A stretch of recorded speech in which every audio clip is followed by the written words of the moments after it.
Trevor Baines. Yeah, we had 6 drivers that lap that went over 199 miles per hour. And guys, I'm seeing what I thought we would see.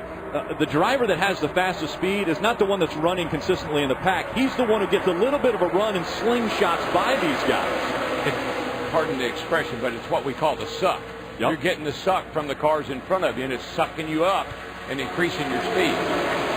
Darren, what I was going to mention before we started listening to Dale Earnhardt Jr. in his radio communication was, here a year ago, and even at Talladega, when a line would form in the second groove, it just, no matter how big it got, it just couldn't overtake the bottom line. We really hadn't had that yet. We had one starting to form, but it almost seems like the bottom is the way to go when you get a line of cars. Yeah, I'm not sure why. I think the wake off these cars has something to do with it, but I'm not sure how that'll play out once we, get here and get serious.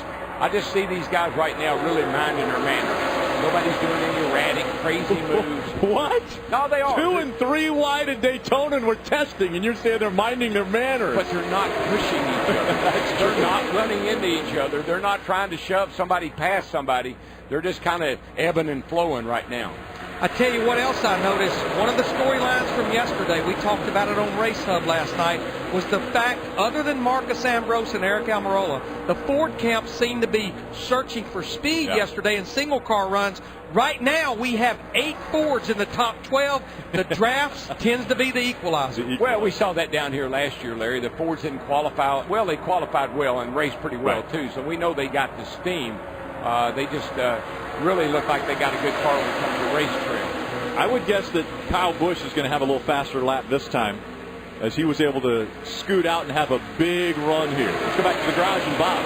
And here's what's really interesting. You're saying they're minding their P's and Q's right now, and I'm sure they're being very patient, very careful out on the racetrack.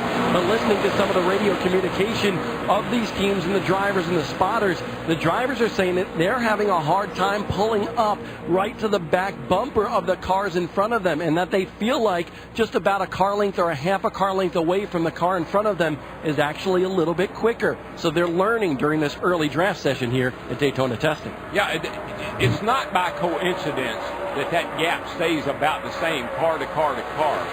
That's got to be that you just can't get any closer than that right now for whatever reason.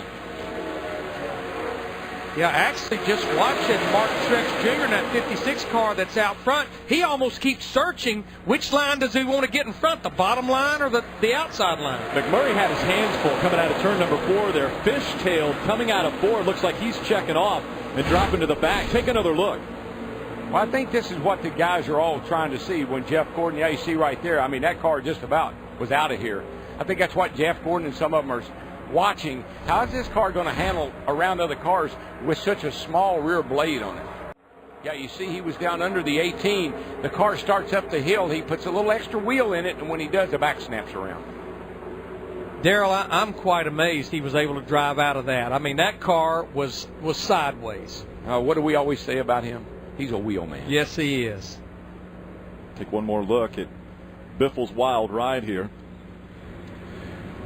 Poor Joey Logano on that 22 wonders what in the world is going on. How did that happen right beside me? That's a funny way to pit.